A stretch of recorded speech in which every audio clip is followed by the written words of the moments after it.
ഒരു പ്രദേശത്ത് CCTVയും warning ബോർഡ്സുകളും police യൂണിഫോമും ഉണ്ടാകുമ്പോൾ കള്ളന്മാരുടെ ശല്യം എത്ര കണ്ട് കുറയുന്നുവോ ആ ഒരു അതേ പാറ്റേണിൽ തന്നെ എക്കോസിസ്റ്റത്തിൽ പല കാര്യങ്ങളും പൂച്ചകളുടെ സെന്റ് വെപ്പൺ എന്ന ഒറ്റ കാര്യം കൊണ്ട് സംഭവിക്കുന്നു എന്ന് സയന്റിസ്റ്റുകൾ പറയുന്നു. അത് എങ്ങനെയാണ് എന്നല്ലേ?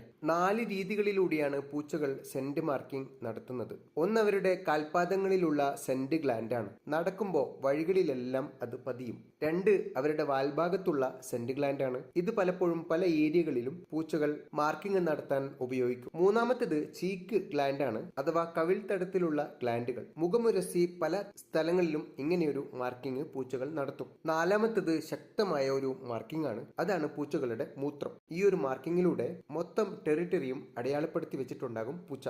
എന്നിട്ടാണ് അദ്ദേഹത്തിന്റെ ഉറക്കം. ഉറങ്ങുമ്പോൾ ഇനിയൊരിക്കലും നാം തെറ്റിദ്ധരിച്ചു പോകരുത്. പൂച്ചകളെല്ലാം ചെയ്തിട്ടാണ് ഈ ഉറക്കം എന്ന പ്രവൃത്തിയിലേക്ക് കടക്കുന്നത്. ഇനി ഈ